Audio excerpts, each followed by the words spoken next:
চাওয়ার মতো চাইতে জানলে, দোয়ার মতো দোয়া করতে জানলে দোয়া কবুল করে কে? আপনারা মিসাইল হামলা হয় নাম শুনেছেন না? মিসাইল যখন অ্যাটাক করা হয় তখন এটা লক্ষ্যবস্তুতে যে আঘাত আনে, দোয়ার মতো দোয়া করলেও এটা লক্ষ্যবস্তুতে যে ভেদ করে। সুবহানাল্লাহ পড়বেন না? কিন্তু চাইতে জানতে হবে, চাওয়ার মতো চাইলে আল্লাহ শুনে। এজন্য আমরা যখন ছোট একটা গান শুনতাম, মাওলা তোমায় ডাকতে জানি না, ডাকার মতো ডাকলে মাওলা কেমনে শুনে না। এজন্য ডাকার মতো ডাকতে হয়, চাওয়ার মতো চাইতে হয়।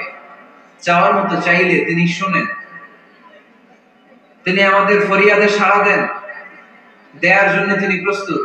24/7, দিনের 24 ঘন্টা, সপ্তাহের 7 দিন, মাসের 30 দিন তিনি বসে আছেন। শেষ রাতে প্রথম আকাশে বিশেষভাবে মনোনিবেশ করেন আর বলেন, আলা মিন মুস্তাগফিরিন আগফির আলা। কার ক্ষমা দরকার? ক্ষমা চাও, ক্ষমা করে দেব।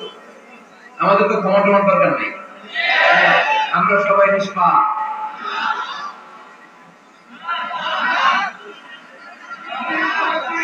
নাকি গুনাহগার?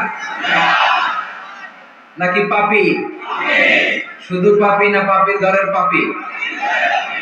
কেউ না জানুক, আমার পাপের খবর রাখে একজন, তিনি কে? পৃথিবী না জানুক আমি তো জানি, আমি কি পাপ করেছি হায়। ঠিক কি না? পৃথিবী না জানুক আমি তো জানি, আমি কি পাপ করেছি হায়। আমার পাপের করলে বিচার, বাঁচার আমার নাই উপায়। দয়াময় প্রভু মাফ করো আমায়, মাফ করো আমায়। পড়েন আমিন। পৃথিবী জানে না, জানে কে? দরজা বন্ধ করে, লাইট অফ করে একা একা পাপ করছি। পুলিশ দেখে নাই, র‍্যাব দেখে নাই, বন্ধু বান্ধব দেখে নাই, পরিবারের কেউ দেখে নাই, দেখলো কে?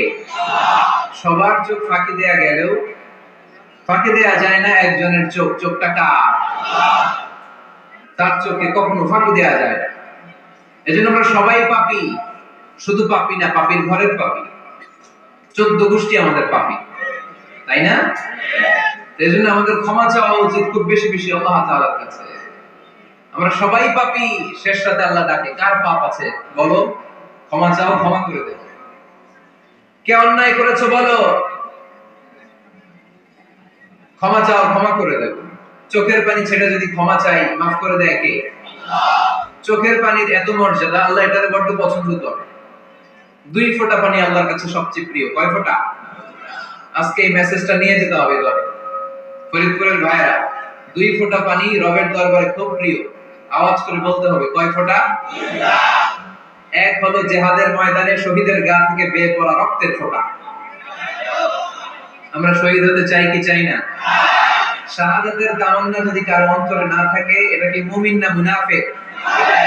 আর শাহাদাতের তামান্না নিয়ে কেউ যদি বিছানায় পড়েও মারা যায়, শহীদদের কাতারে তারে উঠায় দেবে কে? আমাকে শহীদ করে সেই মিছিলে শামিল করে নিও, যে মিছিলের নেতা আমির হামজা, খোবায়েবে খাব্বাব।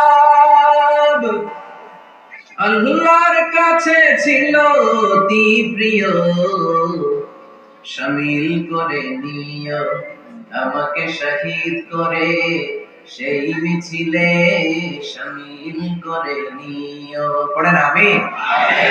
প্রথম হচ্ছে জিহাদের ময়দানে শহীদের গা থেকে দাঁড় করে ঝরে পড়া রক্তের ফোঁটা, একটা গেল। 2 নাম্বার হচ্ছে অনুতপ্ত বান্দার চোখের পানির ফোঁটা। বান্দা যখন অনুতপ্ত হয়, তারা ভুল বুঝতে পারে, অন্যায়কে উপলব্ধি করতে পারে, তখন সে জায়নামাজ বিছিয়ে রবের দরবারে হাজিরা দেয়, সিজদায় লুটিয়ে পড়ে কান্না শুরু করে দেয়। এই চোখের পানির এত পাওয়ার, এই চোখের পানি অনুতপ্ত বান্দার চোখ বেয়ে নাকের ডগা বেয়ে মাটিতে পড়ার আগেই আল্লাহ বান্দার জীবনের সব গুনাহ মাফ করে দেন। এজন্য চোখের পানি বেশি বেশি ফেলার দরকার আছে না নাই? আমাদের হৃদয়টা অনেকের বড় শক্ত, চোখ দিয়ে পানি নামে না। সেই কবে যে সর্বশেষ কান্না করেছিলাম মনেই নাই, এরকম অনেকে আছে না নাই? সেই কবে যে কাঁদছিলাম মনে নাই, কান্নাই তো আসে না। বড্ড পাষাণ হৃদয় আমাদের। এজন্য আল্লাহর কাছে চাইতে জানতে হয়। চাওয়াটা একটা শিল্প, দোয়া করাটা একটা শিল্প। এটাকে শিখতে হয়, এটাকে আয়ত্তে আনতে হয়, এটাকে বশে আনতে হয়। এটার সাথে আবেগ, ভালোবাসার উচ্ছ্বাস যুক্ত করতে হয়, চোখের পানির ছোঁয়া লাগাতে হয়, তাহলে এটা আরশের মধ্যে যে লক্ষ হবে। আর হুজুর দোয়া করতেছে অন্যদিকে তাকায় আছে, এরকম আসরা নাই? হুজুর দোয়া করে ক্যামেরাম্যানরা ক্যামেরা ঠিক করে, আসরা নাই? তো এই দোয়ায় কোনো লাভ হবে? সিনসিয়ারিটি, সিনসিয়ার দোয়া ইজ লাইক এ মিসাইল।